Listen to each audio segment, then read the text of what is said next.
Selamat datang kembali di sesi bedah materi kita. Hari ini kita akan dalami bab 10 dari catatan Anda nih soal coaching, pembinaan ya sebagai komunikasi kepemimpinan satu lawan satu. Betul. Kita lihat definisinya, tekniknya, terus ada dua contoh menarik nih, Vince Lombardi sama Harvey Panic. Misinya ya, menggali gimana sih percakapan personal ini bisa buka potensi orang. Siap. Oke, kita mulai dari dasarnya dulu ya. Catatan ini bilang coaching itu bukan cuma ngasih instruksi aja kan? Ada lebihnya ya? Ya, betul banget. Ini digambarkannya sebagai jalan dua arah. Jadi perlu komitmen dari kedua belah pihak gitu buat mencapai potensi penuh. Dua arah ya. Ya. Nah, poin kuncinya menurut bab 10 ini itu gimana menyelaraskan kinerja si individu dengan apa ya? Tujuan organisasi atau tim. Oke. Jadi bukan maksain nilai pribadi si pelatih, tapi lebih ke gimana orang itu bisa sukses dalam konteks tujuan bersama itu. Menarik. Dan di catatan ini ada teknik spesifiknya nggak buat mencapai itu? Ada beberapa pilar penting yang diangkat. Dua yang utama itu membangun kepercayaan sama mengajar terus-menerus. Kepercayaan dan mengajar ya? Iya. Kepercayaan itu fondasinya banget. Terus pengajaran yang berkelanjutan itu ya proses intinya. Kalau nggak ada dasar percaya, ya susah mau membina beneran kan? Nah, ini nih biar lebih kebayang bab 10 langsung kasih contoh kuat. Mulai dari Vince Lombardi. Saya terus terang agak kaget loh sumber Anda ini bilang dia itu pertama-tama guru, baru pelatih football legendaris. Nah, itu dia. Insight penting itu. Lombardi kan terkenal keras ya, tapi filosofi intinya itu pengajaran. Pidato pertamanya di Green Bay Packers itu contoh bagus. Dia bilang, kemenangan itu tanggung jawab dia nuntut persiapan total dari tim. Tapi, yang krusial, dia dorong tiap pemain itu berdasarkan potensi unik mereka masing-masing. Oh, jadi nggak dipukul rata gitu ya? Enggak, bukan satu standar kaku buat semua. Tapi gimana dia nyimbangin tuntutan kerasnya itu sama pendekatan personal tadi? Kayaknya agak kontradiktif ya. Sumber Anda nyebutnya kombinasi ketangguhan mental dan cinta. Ini menarik nih. Ketangguhan mental dan cinta. Gimana tuh? Ketangguhan mental ya jelas, lewat latihan keras, disiplin tinggi. Nah, cinta di sini diartikannya sebagai pemahaman mendalam ke tiap individu.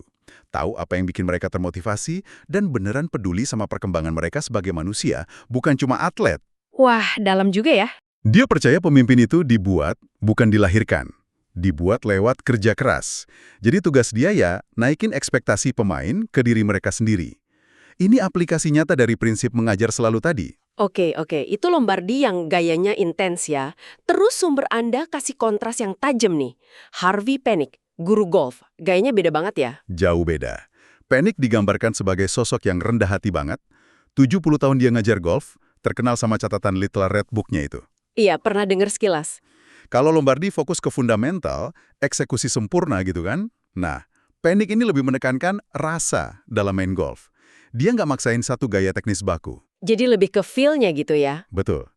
Dia bahkan nyebut dirinya kedi dewasa yang masih belajar golf. Kerendahan hati ini bukan cuma sifat loh, tapi jadi metode coachingnya dia. Wah, menarik. Gimana kerendahan hati bisa jadi metode? Itu bekerja sesuai kapabilitas fisik dan mental pemainnya. Diobservasi dulu, terus kasih masukan halus. Seringnya pakai gambaran, perumpamaan, dan metafora. Oh, pakai analogi gitu ya? Iya. Dan yang menarik, metafora ini nggak cuma soal teknik golf, tapi juga nyentuh pelajaran hidup, kehormatan, kesopanan, kerendahan hati. Jadi yang dibina itu keseluruhan orangnya, bukan cuma ayunan golfnya aja. Jadi dua gaya yang sangat kontras ya. Lombardi yang kayaknya menghentak, Panic yang membimbing lembut. Tapi intinya sama, komunikasi personal yang fokus ke individu. Nah, lihat dua contoh ini, apakah sumber Anda nawarin semacam kerangka kerja praktis gitu yang bisa kita ambil? Ada. Setelah bahas contoh-contoh kayak ini, bab 10 nyajiin yang disebut model pembinaan aksi. Ini semacam rangkuman langkah praktis yang bisa diterapin, nggak peduli gaya personal kita gimana. Oke. Apa aja tuh langkah-langkahnya? Ada 5 langkah utama. Pertama, rencanakan sesi pembinaannya. Ini penting, biar fokus dan tujuannya jelas. Perencanaan ya? Kedua, temukan apa yang benar-benar memotivasi orang itu. Ini kunci personalisasinya, kayak yang Lombardi lakuin tadi. Cari motivatornya. Oke, lanjut. Ketiga, beri umpan balik yang spesifik dan konstruktif. Bukan cuma kritik atau pujian umum aja. Feedback spesifik penting nih. Keempat, dapatkan komitmen dari orang yang dibina buat ngambil langkah perbaikan nyata. Jadi ada tindak lanjutnya. Komitmen ya. Terakhir, Kelima, tindak lanjuti. Pantau perkembangannya, kasih dukungan lanjutan. Jadi nggak dilepas gitu aja. kerangka yang cukup jelas ya. Jadi umpan balik ala Panic mungkin lebih lewat metafora tadi, sementara Lombardi mungkin lebih direct, tapi dua-duanya tetap harus spesifik dan bertujuan ya. Bisa jadi gitu. Model ini fleksibel kok. Intinya sih, kesimpulan dari bab 10 ini, pembinaan yang efektif, mau gaya apapun, itu sifatnya sangat personal. Butuh pemahaman mendalam soal individu, dan fokusnya selalu ke pengembangan berkelanjutan. Ya, intinya ngebuka potensi yang mungkin selama ini tersembunyi.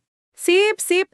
Nah, sebagai penutup nih, ada satu ide menarik yang disinggung sedikit di akhir sumber Anda. Konsep membina ke atas. Oh iya, coaching up ya. Betul.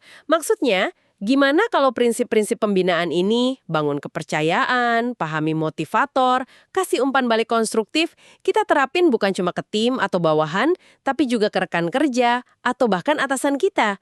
Gimana kita bisa membina ke atas demi tujuan bersama? Wah, menarik itu. Sesuatu buat Anda renungkan lebih lanjut ya. Terima kasih sudah menyimak pembahasan mendalam kita kali ini.